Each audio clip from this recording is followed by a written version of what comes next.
জিওগ্রাফার্স, কেমন আছো সবাই? আজকে আমরা নিয়ে এসেছি তোমাদের জন্য জিওগ্রাফি অফ ইন্ডিয়া বা ভারতের ভূগোল। চলো আমরা দেখে নিই যে আমাদের ভারতবর্ষের বৈশিষ্ট্যগুলা কি কি। এই সুন্দর ভারতবর্ষে যদি আমরা ভারতকে দেখি উত্তর থেকে একেবারে দক্ষিণ পর্যন্ত, যেটাকে আমরা বলছি উত্তরের যে পয়েন্টটা, আমাদের ভারতের মূল ভূখণ্ডের উত্তরের যে পয়েন্টটা সেটার নাম হচ্ছে ইন্দিরা কল, এবং দক্ষিণের যে বিন্দু বা পয়েন্টটা আমরা বলতে পারি সেটার নাম হচ্ছে ইন্দিরা পয়েন্ট। এই ইন্দিরা পয়েন্ট, এবং যদি আমরা দেখি যে ইন্দিরা কল থেকে আমাদের এখানে কন্যাকুমারী পর্যন্ত যে দূরত্বটা সেটা হচ্ছে 3214 কিলোমিটার। এবং যদি আমরা দেখি গুজরাটের গুহার মোটর থেকে আমাদের অরুণাচল প্রদেশের কিবুথু, যেটা আমাদের পূর্ব অঞ্চলের শেষ সীমানা কিবুথু, এর যে দূরত্বটা সেটা হচ্ছে 2933 কিলোমিটার।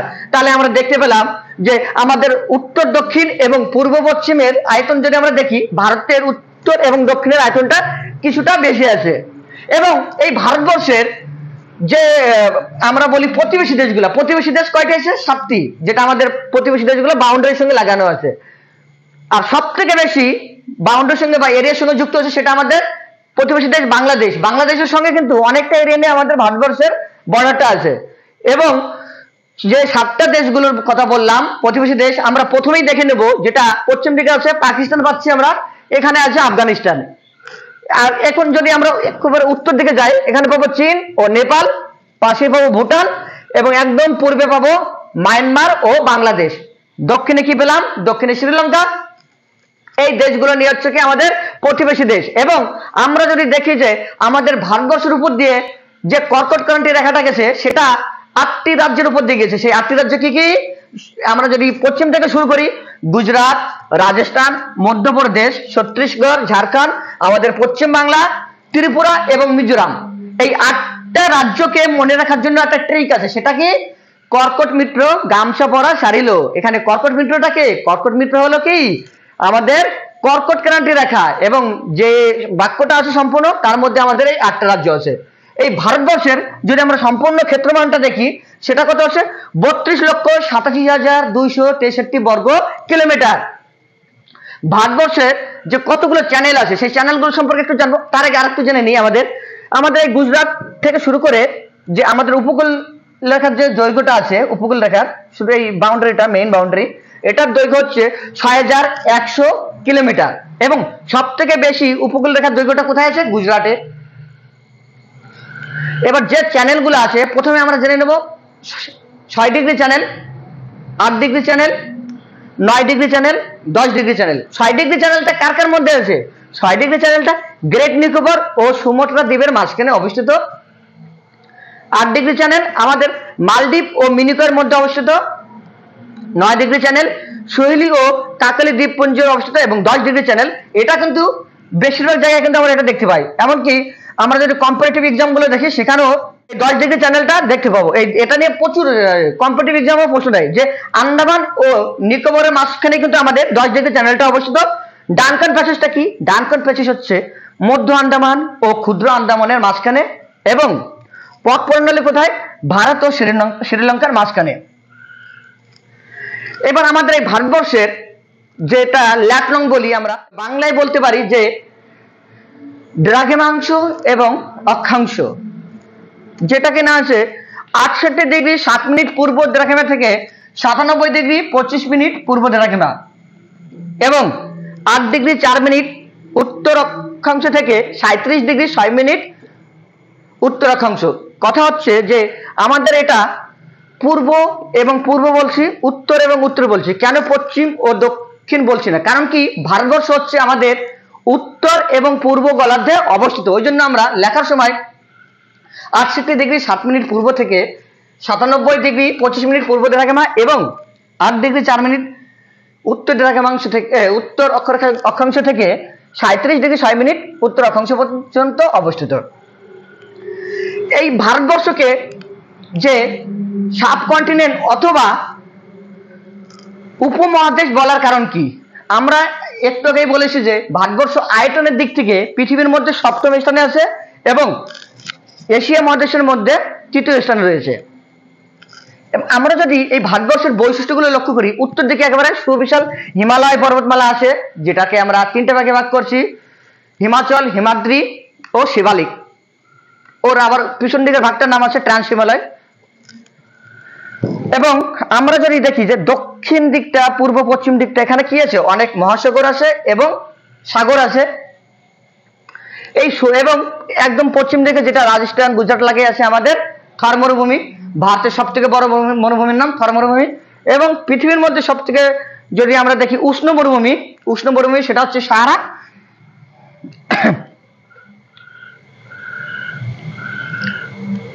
এই ভারতবর্ষের যদি আমরা এই দিকগুলো দেখি, এখানে একটা চক্রের মতো আছে, চক্রের মতো যে দ্বীপগুলো দেখবো, এই দ্বীপগুলোকে কি বলছে?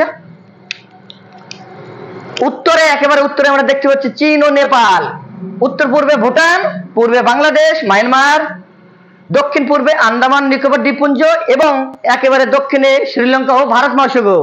তারপরে কোথায় চলে যাবো? আমরা যাব দেখতে দক্ষিণ এবং পশ্চিমের দিক কি আছে? লাক্ষাদ্বীপ ও মিনিকয়। একেবারে পশ্চিমে আরব সাগর, পশ্চিমে উত্তরে আছে আফগানিস্তান। এই যে দেশগুলা দেখলাম যে কতগুলা দেশ আমাদের ভারতের প্রতিবেশী দেশ, এবং এই প্রতিবেশী দেশগুলা কোনটা কোন দিকে আছে, ভারতের মধ্যে কোন কোন চ্যানেলগুলো আছে সেই চ্যানেলগুলো দেখলাম, কোন চ্যানেলগুলো কোন কোন জায়গার মধ্যে অবস্থিত সেগুলো আমরা দেখে নিলাম। ভারতের পশ্চিম থেকে পূর্ব পর্যন্ত যেটা দূরত্ব সেটা দেখলাম, এবং কত ডিগ্রি থেকে কত ডিগ্রি আমাদের পশ্চিমে যে জায়গাটা, একদম পশ্চিমে যে বিন্দুটা সেটার নাম ও দেখলাম আমরা, সেটা গুজরাটের কোথায়? গুহার মোটর। এবং একদম পূর্ব দিকে যেটা, সেটা অরুণাচল প্রদেশের কিবুথু।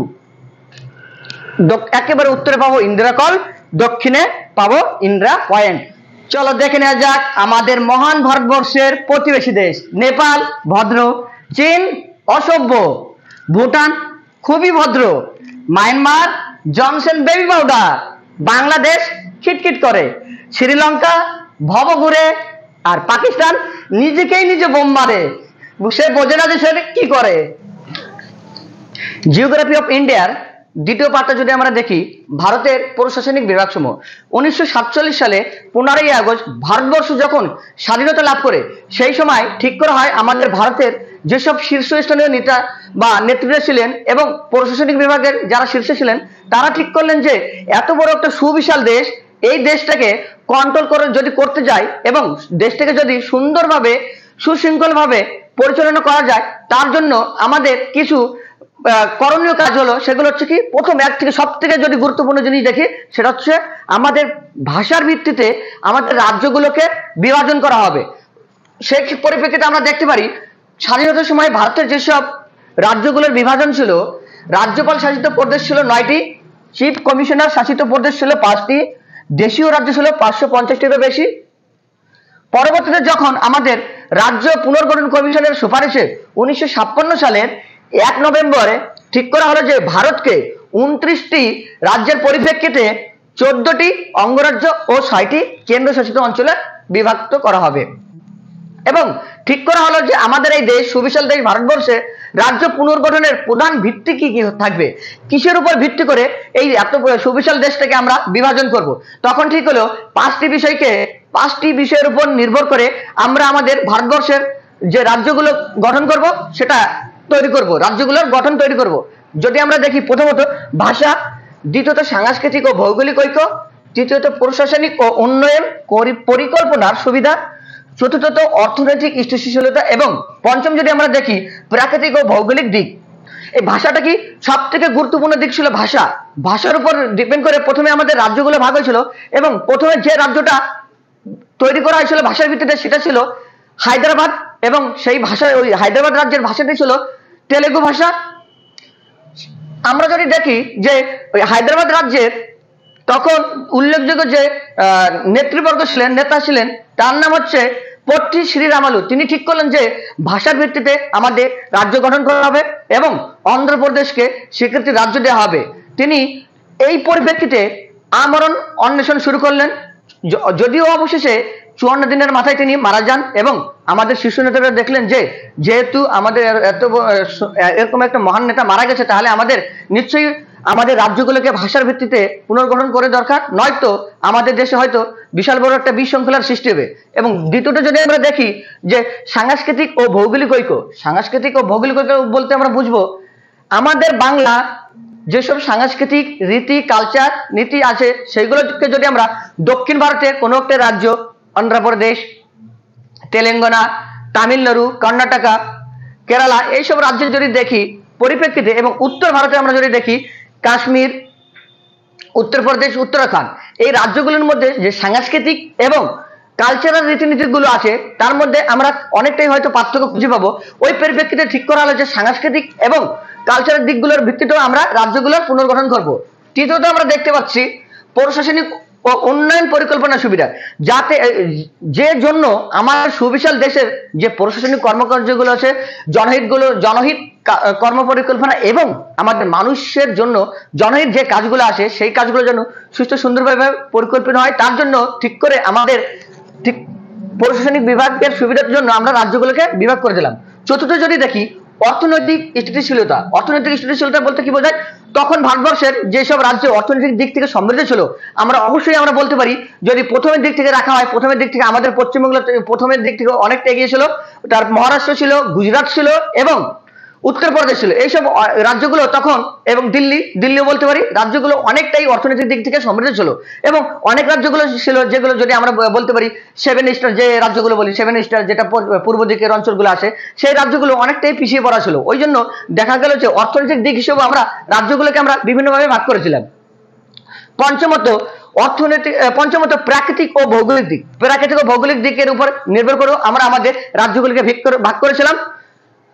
এবার আমরা চলে আসবো আমাদের অঙ্গরাজ্য ও কেন্দ্রশাসিত অঞ্চল। বর্তমানে আমাদের অঙ্গরাজ্য কতগুলো ও কেন্দ্রশাসিত অঞ্চল কতগুলো? বর্তমানে ভারতের 28টি অঙ্গরাজ্য এবং 8টি কেন্দ্রশাসিত অঞ্চল। এই 28টি অঙ্গরাজ্যের মধ্যে সব থেকে আয়তনে বৃহত্তম অঙ্গরাজ্যের নাম আমাদের রাজস্থান, এবং আয়তনে বৃহত্তম কেন্দ্রশাসিত অঞ্চলের নাম লাদাখ।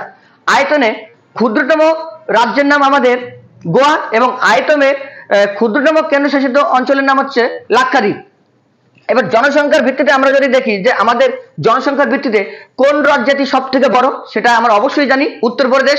এবং জনসংখ্যার ভিত্তিতে কোন কেন্দ্রশাসিত অঞ্চলটি বৃহত্তম, সেটা হচ্ছে আমাদের দিল্লি। জনসংখ্যার ভিত্তিতে কোন রাজ্যটি সব থেকে ছোট, সেটা আমরা অবশ্যই বলতে পারি সিকিম। এবং জনসংখ্যার ভিত্তিতে কোন কেন্দ্রশাসিত অঞ্চলটি সব থেকে ছোট, সেটা হচ্ছে লাক্ষাদ্বীপ। এবার আরেকটা দিক দেখে নেবো আমরা, সেটা হচ্ছে কি জনগণত্বের দিক থেকে ভারতের কোন রাজ্য বৃহত্তম? জনগণত্বের দিক থেকে ভারতের বিহার রাজ্য বৃহত্তম, এবং দ্বিতীয় স্থানে আছে আমাদের পশ্চিমবাংলা। হ্যাঁ, এখানে একটা জিনিস তোমরা অবশ্যই জানলে বলবে যে বর্তমানে পশ্চিমবঙ্গের জনঘনত্ব কত? আমাদের ভারতের জনঘনত্ব বর্তমানে 382 জন প্রতি বর্গ কিলোমিটারে। এবার তোমরা সেটা বলবে পশ্চিমবাংলার জনঘনত্ব প্রতি বর্গ কিলোমিটার কত। এবং জনঘনত্বের বিচারে সব থেকে ছোট রাজ্যটি হচ্ছে অরুণাচল প্রদেশ, এবং সব থেকে জনসংখ্যার বিচারে সব থেকে ছোট কেন্দ্রশাসিত অঞ্চল হচ্ছে আন্দামান ও নিকোবর। তাহলে আমরা দেখে নিলাম আমাদের রাজ্য কতগুলি আছে বর্তমানে এবং কেন্দ্রশাসিত অঞ্চল কতগুলি আছে। সেই রাজ্যগুলির মধ্যে কোন রাজ্যগুলি আয়তনের দিক থেকে বৃহত্তম, জনসংখ্যার দিক থেকে বৃহত্তম এবং জনঘনত্বের দিক থেকে বৃহত্তম, সেগুলো দেখলাম। আরেকটা জিনিস আমরা দেখে নেব যে ভারতবর্ষে কোন রাজ্য সব থেকে বেশি শিক্ষার হার বেশি, সেটা হচ্ছে আমাদের কেরালা রাজ্য। কেরালা রাজ্যে সব থেকে কিন্তু শিক্ষার হার বেশি। আর কোন রাজ্যে সব থেকে শিক্ষার হার কম, সেটা আমাদের বিহার। যদিও বর্তমান পরিস্থিতি যদি দেখি, বিহার রাজ্য আমাদের যেটা পার্শ্ববর্তী রাজ্য আমাদের, সেই রাজ্যটা কিন্তু বর্তমান পরিস্থিতিতে শিক্ষার দিক থেকে অনেকটাই এগিয়ে উঠছে এবং নিজেকে অনেক ডেভেলপমেন্ট করতে পারছে। এবার আমরা দুটো টার্ম দেখে নেব। এই জিওগ্রাফি অফ ইন্ডিয়ার মধ্যে দুটো টার্ম খুবই প্রচলিত, এটা আমাদের সবারই কম বেশি জানা আছে। একটা হচ্ছে 3 বিঘা করিডর, দুটো হচ্ছে 2 নম্বরটা যদি আমরা দেখি ছিটমহল। 3 বিঘা করিডরটা কি? যখন দুটি দেশ পাশাপাশি দেশ অবস্থিত করছে, যেমন আমরা যদি ধরি ভারত এবং বাংলাদেশ, এই পাশাপাশি দেশ অবস্থান করার ফলে কিছু চুক্তি সাপেক্ষে একটা দেশ সেই দেশের মধ্যে কোনো একটা অঞ্চল ব্যবহার করতে পারবে কিছু সময়ের জন্য, তার জন্য লিজ নেয়। লিজ যদি আমরা দেখি 1992 সালে 26শে জুন বাংলাদেশ লিজ নেয় যে ভারতের যেটা আমাদের পশ্চিমবাংলার কোচবিহারের মেঘলিগঞ্জ কুচলিবাড়ি যে এলাকাটা আছে, সেই এলাকাটা বাংলাদেশ ব্যবহার করতে পারবে, সেটাকেই আমরা বলছি 3 বিঘা করিডোর। ছিটমহলটা কি? ছিটমহল হলো দুটি পাশাপাশি দেশের যেটা একে অপরের সঙ্গে সীমানার সঙ্গে যুক্ত সেই দেশগুলি, একটি দেশের সীমানা যদি অন্য একটি দেশের মধ্যে থেকে যায় এবং সেই দেশটি ওই সীমানাটাকে ব্যবহার করতে পারে, সেটাকে আমরা বলছি ছিটমহল। তাহলে আমরা ভারতের বা জিওগ্রাফি অফ ইন্ডিয়ার মধ্যে দ্বিতীয় পার্টটা আমাদের ভারতের প্রশাসনিক বিভাগের যে বিষয়টা ছিল সেই বিষয়টা আমরা ডিসক্রিপটিভ ভাবে বা বর্ণনামূলক ভাবে জানতে পারলাম। এবার দেখে নেব জিওগ্রাফি অফ ইন্ডিয়ার পরবর্তী অংশ, যেটা ভারতের প্রতিবেশী দেশসমূহ। ভারতের প্রতিবেশী দেশগুলো কোনগুলো আছে? আমরা যদি আমাদের ভারতের চতুর্দিকে দেখি যে কোন দেশগুলো তাদের বাউন্ডারি সীমানা যুক্ত করছে এবং কোন দেশগুলো আছে, প্রথমে আমরা দেখতে পাচ্ছি আফগানিস্তান, পাকিস্তান, চীন, নেপাল, ভুটান, বাংলাদেশ, মায়ানমার, শ্রীলঙ্কা এবং মালদ্বীপ। এবার আফগানিস্তান সম্পর্কে যদি আমরা কিছুটা ধারণা অর্জন করতে পারি, সেটা হচ্ছে আফগানিস্তানের যেটা প্রধান নদী সেটা হচ্ছে হেলমন্দ নদী এবং এখানকার প্রধান যে ভাষাটা আফগানিস্তানের সেটা হচ্ছে পশতুন ও পার্সি ভাষা। এবং আফগানিস্তানের যদি আমরা জনসংখ্যা দেখি, জনসংখ্যা হলো 4,01,00,000। আফগানিস্তানের যে জলবায়ুর অন্তর্গত সেই জলবায়ুটা হচ্ছে শুষ্ক মহাদেশীয় জলবায়ু এবং এখানকার জনঘনত্ব প্রতি বর্গ কিলোমিটারে 48 জন। জনঘনত্ব বলতে আমরা কি বুঝি? কোনো একটি অঞ্চলের সেই অঞ্চলের মোট ক্ষেত্রফল বা মোট জায়গাকে যদি আমরা মোট জনসংখ্যা দিয়ে ভাগ করি, সেটাই আমাদের জনঘনত্ব বোঝায়। দ্বিতীয়ত যদি আমরা দেখি আফগানিস্তানেরই যে একটা সর্বোচ্চ শৃঙ্গ সেটার নাম হচ্ছে নৌশাদ। এই শৃঙ্গের উচ্চতা হলো 7,492 মিটার। পাকিস্তানের জনসংখ্যা 24,15,00,000 এবং এখানকার প্রধান নদী পাকিস্তানের সিন্ধু নদী। সিন্ধু নদীকে বলা হয় পাকিস্তানের জীবনরেখা, কারণ সিন্ধু নদীর উপর বিশেষ করে পাকিস্তানের বিভিন্ন ব্যবসা বাণিজ্য হচ্ছে, কৃষিকাজ হচ্ছে এবং ওর পার্শ্ববর্তী অঞ্চলগুলোতে শিল্প কলকারখানাগুলো গড়ে উঠছে। পাকিস্তান একটি উপক্রান্তীয় জলবায়ুর অন্তর্গত। এখানকার যে সর্বোচ্চ শৃঙ্গ সেটা হলো 30 মিটার, যেটার উচ্চতা 7,708 মিটার। চীনের যদি আমরা জনসংখ্যা দেখি, যে আমরা দেখতে পাচ্ছি যে সব থেকে জনবহুল দেশ হচ্ছে পৃথিবীর মধ্যে চীন। চীনের জনসংখ্যা 140,26,70,70,000 জন। এইবার চীনের যে জলবায়ুর অন্তর্গত সেটা হচ্ছে উপক্রান্তীয় জলবায়ু। চীনের জনঘনত্ব যদি আমরা দেখি, চীনের জনঘনত্ব হচ্ছে প্রতি বর্গ কিলোমিটারে 145 জন। এখানকার প্রধান নদী ইয়াংশিকিয়াং এবং সর্বোচ্চ শৃঙ্গ যদি আমরা দেখি গঙ্গনাসাং, যার উচ্চতা 7,556 মিটার। নেপালের জনসংখ্যা কত? নেপালের জনসংখ্যা হচ্ছে 3,06,66,000 জন এবং নেপালের যেটা প্রধান নদী সেটা হচ্ছে কালীগণ্ডক। নেপালের ভাষা হচ্ছে নেপালি এবং নেপাল একটি নাতিশীতোষ্ণ মৌসুমী জলবায়ুর অন্তর্গত। পরবর্তী যদি আমরা দেখি ভুটান হচ্ছে কোথায়? ভুটান আর্দ্র নাতিশীতোষ্ণ জলবায়ুর অন্তর্গত। ভুটানের প্রধান ভাষা হচ্ছে জংখা। ভুটানের জনঘনত্ব 19 জন প্রতি বর্গ কিলোমিটারে এবং এর জনসংখ্যা 7,77,486 জন। ভুটানের যেটা প্রধান নদী সেটা হচ্ছে মানস নদী। ভুটানের প্রধান নদী বাংলাদেশের প্রধান নদী আমরা জানি যেটা যমুনা, পদ্মা হচ্ছে বাংলাদেশের প্রধান নদী। এই বাংলাদেশের জনসংখ্যা যদি আমরা দেখি 16,98,28,910 জন। কতজন? 16,98,28,910 জন। বাংলাদেশ ক্রান্তীয় মৌসুমী জলবায়ুর অন্তর্গত। বাংলাদেশের প্রধান ভাষা বাঙালি বা বাংলা এবং বাংলাদেশের যদি আমরা সরকারি যে অফিসিয়ালি যদি আমরা দেখি যে ধর্মটা কোন ধর্মটা, বাংলাদেশের ম্যাক্সিমাম পিপুল কোন ধর্মে, সেটা হচ্ছে মুসলিম ধর্ম। এবং বাংলাদেশের নদী বললাম, বাংলাদেশের নদী হচ্ছে আমাদের কি পদ্মা প্রধান নদী। বাংলাদেশের যদি আমরা যেটা বেশি তুলি, বাংলাদেশটা যে পেশার উপর যুক্ত করে দাঁড়িয়েছে সেটা হচ্ছে কৃষিকাজ।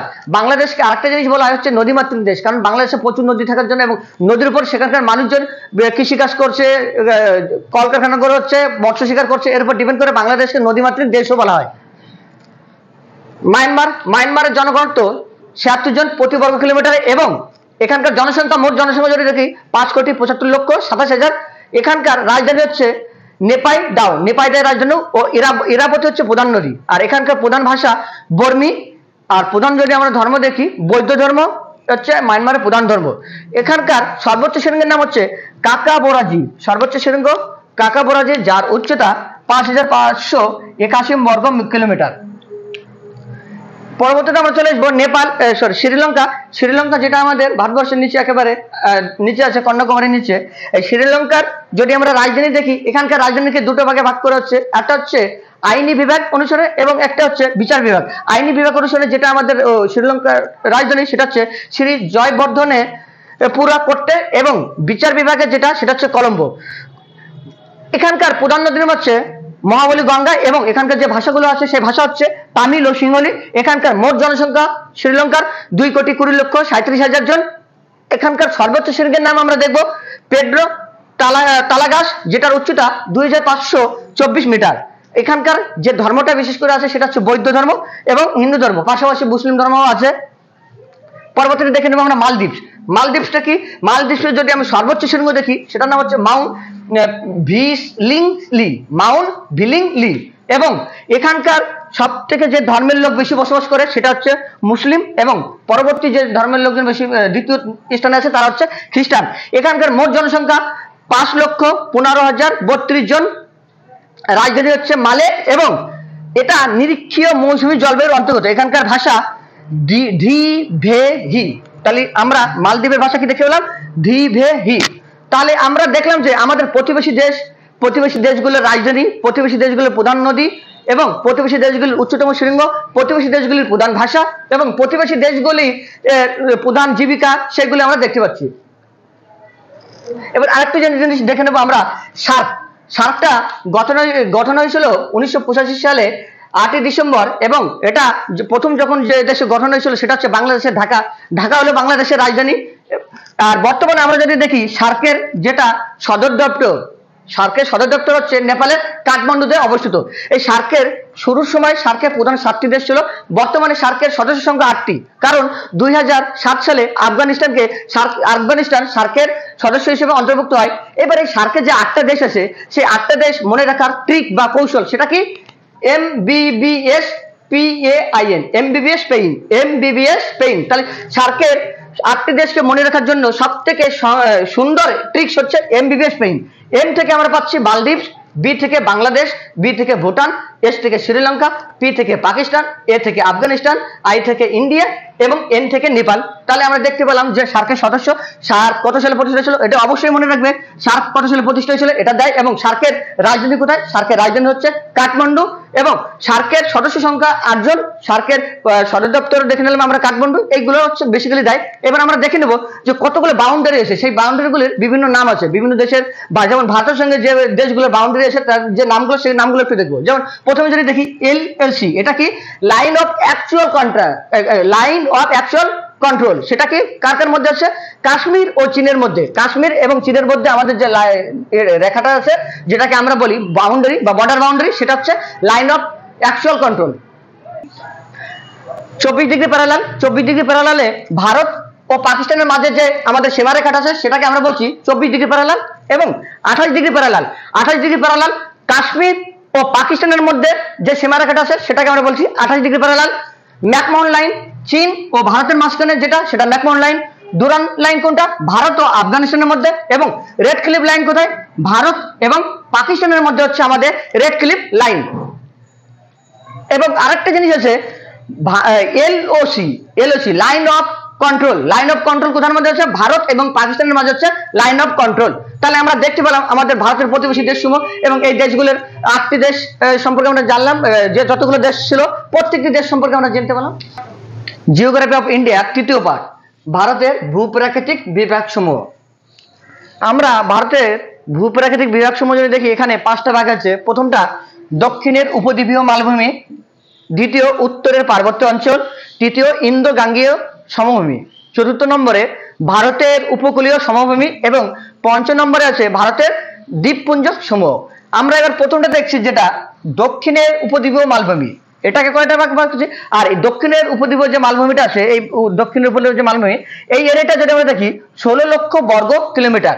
এর মধ্যে 3টা ভাগ, একটা হচ্ছে দক্ষিণাত্যের মালভূমি, 2 নম্বর মধ্য ভারতের উচ্চভূমি, এবং 3 নম্বর পূর্ব ভারতের উচ্চভূমি। দক্ষিণাত্যের মালভূমিকে যদি দেখি এর মধ্যে পারবো আমরা পশ্চিম ঘাট পর্বত বা সহ্যাদ্রি। এই পশ্চিমঘাট পর্বতটা আমার এই দিকটা এরিয়া আছে, এই দিকটা জুড়ে আছে।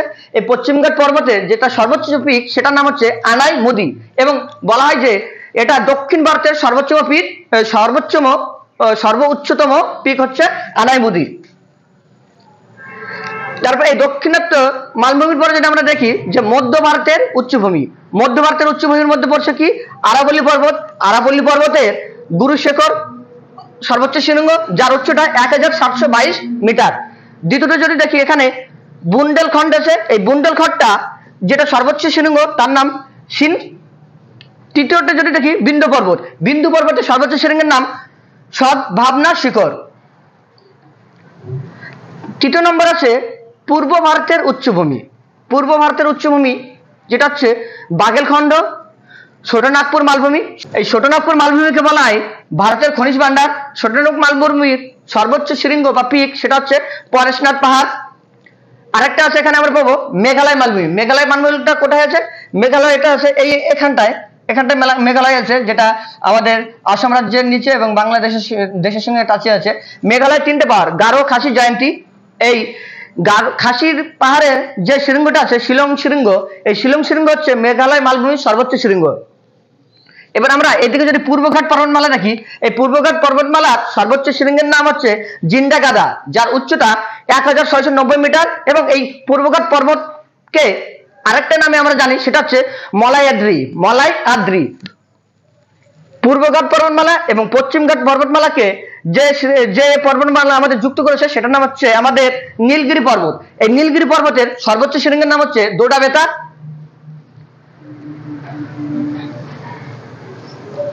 তাহলে আমরা দেখতে পেলাম দক্ষিণের উপদ্বীপীয় মালভূমির মধ্যে যে ভাগগুলো পেলাম, একটা পেয়েছিলাম দক্ষিণের মালভূমি, মধ্য ভারতের উচ্চভূমি, পূর্ব ভারতের উচ্চভূমি, এবং তার মধ্যে বিভিন্ন ভাগ আছে, উত্তর সাইদ্রি, মধ্য সাইদ্রি, দক্ষিণ সাইদ্রি। এগুলো কোথায়?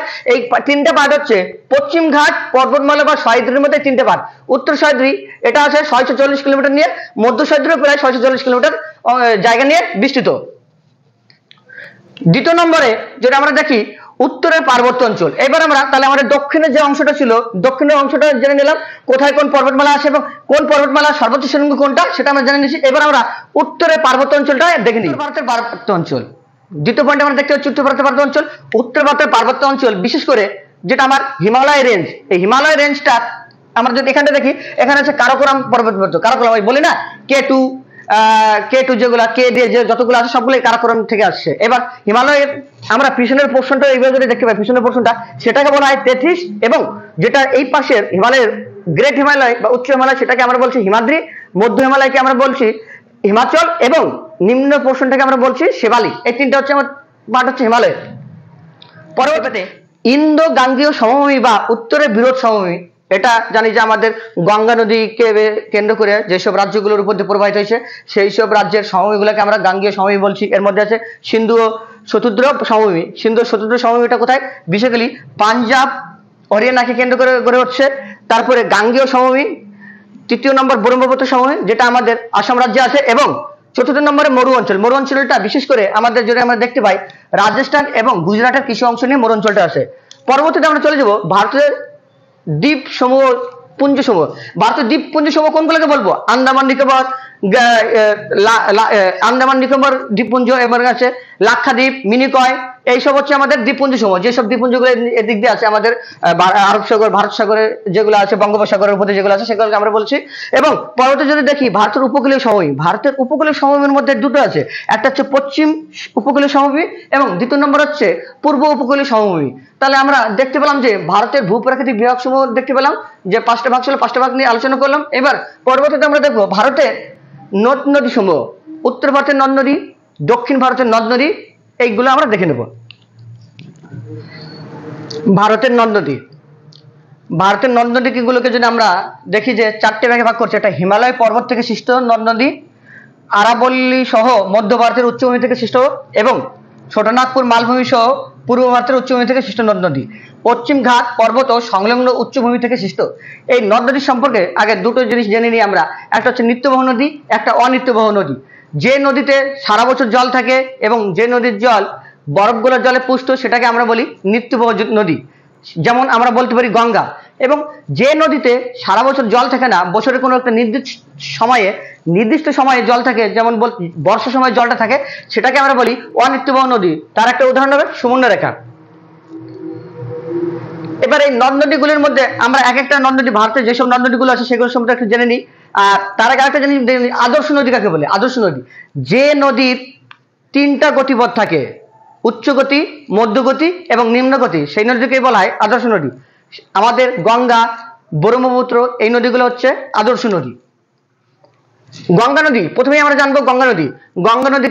গঙ্গা নদী ভারতের বৃহত্তম নদী, 2525 কিলোমিটার দীর্ঘ এবং এই নদীটাকে আমাদের পবিত্র নদী হিসেবে ধরা হয় গঙ্গা নদীকে। গঙ্গা নদীর যদি উৎপত্তি আমরা দেখি, গঙ্গা নদী আলোকনন্দা এবং ভাগীরথী দেব পরে গিয়ে এসে যুক্ত হয়ে তারপরে আমার গঙ্গা নদীর নাম ধারণ করেছে। গঙ্গা নদীটা যদি আমরা দেখি, এর শাখা নদী হচ্ছে পদ্মা ও ভাগীরথী এবং এর উপনদী যমুনা, সোন, গণ্ডক, কোশি। আর গঙ্গা নদীর উৎপত্তি হয়েছে কোথায়? গঙ্গোত্রী হিমবাহের গোমুখ গুহা থেকে গঙ্গা নদীর আমাদের উৎপত্তি হয়েছে। তারপর আমরা দেখবো সিন্ধু নদী। সিন্ধু নদী কি? এই যে গঙ্গা, সিন্ধু, ব্রহ্মপুত্র এই নদীগুলা কিন্তু আমাদের হিমালয় পর্বত থেকে সৃষ্ট নদ নদী। সিন্ধু নদীর উৎপত্তি তিব্বতের মানস সরোবরের নিকট কৈলাস পর্বতের বোখারচু থেকে সৃষ্টি হয়েছে। এর উপনদী হলো শতদ্র, বিপাশা, ইরাবতী, চন্দ্রভাগা, বিতষ্টা, যস্কর। যে 5টা প্রধান নদীগুলো আছে সেই প্রধান 5টা উপনদী হচ্ছে আমাদের সিন্ধুর উপনদী। ব্রহ্মপুত্রের উৎপত্তি হয়েছে তিব্বতের মানস সরোবরের কাছে চিমাইংদুং হিমবাহ থেকে। ব্রহ্মপুত্রের উপনদী তিস্তা, তোর্ষা। তিস্তা নদীটা আবার আমাদের উত্তরবঙ্গের মধ্যে বৃহত্তম নদী। তারপরে বুড়ি ও দিহং এগুলো হচ্ছে ব্রহ্মপুত্রের উপনদী। পূর্ব বাহিনী নদী জেনে নিই। পূর্ব বাহিনীর নদী কোন কোনগুলো আছে? মহানদী, কৃষ্ণা, কাবেরী। পশ্চিম বাহিনী নদী নর্মদা, তাপ্তি, মাহি। কৃষ্ণা নদী পশ্চিমঘাট পর্বতের মহাবালেশ্বর শৃঙ্গ থেকে উৎপত্তি হয়েছে। এর উপনদী হলো ভীমা ও মুসি। শাখা নদী নাগবতী। গোদাবরী নদী পশ্চিমঘাট পর্বতের ত্রিবম্বেকেশ্বর শৃঙ্গ থেকে উৎপত্তি হয়েছে। এর উপনদী হলো পেনগঙ্গা ও ইন্দ্রাবতী। শাখা নদী কি? শাখা নদী এর গৌতমী ও বশিষ্ঠ। মহানদীর উৎপত্তি হয়েছে ছত্তিশগড়ের রায়পুরের শিওয়া উচ্চভূমি থেকে। এই মহানদীর উপর একটা বাঁধ আছে যেটা হচ্ছে হীরাকুদ বাঁধ। এই হীরাকুদ বাঁধ কিন্তু আমাদের ভারতের বৃহত্তম বাঁধ। নর্মদা নদীর উৎপত্তি কোথা থেকে হয়েছে? নর্মদা নদীর উৎপত্তি মধ্যপ্রদেশের মহাকাল পর্বতের অমরকণ্টক শৃঙ্গ থেকে উৎপত্তি হয়েছে। নর্মদা নদী যদি আমরা উপনদী দেখি সেটা হচ্ছে বন্যা ও হিরণ। তাহলে ভারতের নদ নদী সম্পর্কে আমরা জেনে নিলাম এবং এই অধ্যায় সম্পর্কে যেটা জিওগ্রাফি অফ ইন্ডিয়া বা ভারতের ভূগোল সম্পর্কে প্রত্যেকটা পার্ট করে দিয়ে দিয়েছি, একসাথে সম্পূর্ণ ক্লাসটাই দিয়েছি এবং বর্ণনামূলকভাবে দিয়েছি। এর সঙ্গে আরেকটা জিনিস হচ্ছে বহুমুখী নদী পরিকল্পনা। এই বহুমুখী নদী পরিকল্পনা কিন্তু আলাদা করে এর আগের ক্লাসে আমরা দিয়ে দিয়েছি, সেখানে গিয়ে তোমরা দেখে নিতে পারো বহুমুখী নদী পরিকল্পনার উদ্দেশ্য, কোন কোন জায়গায় বহুমুখী নদী পরিকল্পনার সৃষ্টি করা হয়েছে, কি জন্য করা হয়েছে এবং কত সালে করা হয়েছে, কোন কোন নদীগুলো পড়ছে, এর থেকে কি কি সুবিধাগুলো ভোগ করছি আমরা, সম্পূর্ণ বিষয় বহুমুখী নদী কল্পনার আলাদা একটা ক্লাস করে ইউটিউবে সেরে দেওয়া আছে, সেটা দেখে নিও। তাহলে আমাদের বলতে পারি আমাদের জিওগ্রাফি অফ ইন্ডিয়া বা ভারতীয় ভূগোলের যে অধ্যায়টা ছিল সেটা কমপ্লিট হলো আজকে। এবং এটাও বলতে পারি একাদশ শ্রেণীর যে সিলেবাস বা পাঠ্যক্রমটা ছিল ভূগোলের, সেটা সম্পূর্ণভাবে বর্ণনামূলকভাবে বা ডিসক্রিপটিভ ভাবে কমপ্লিট করে দেওয়া হলো। এর পরবর্তী ক্লাসে আমরা এমসিকিউ সিরিজ নিয়ে যাবো। জিওগ্রাফি থেকে এমসিকিউ যেগুলো থাকে বা এমসিকিউ যে ভিডিওগুলো থাকবে সম্পূর্ণ ক্লাসগুলো আমরা ভিডিওতে দিয়ে দেবো।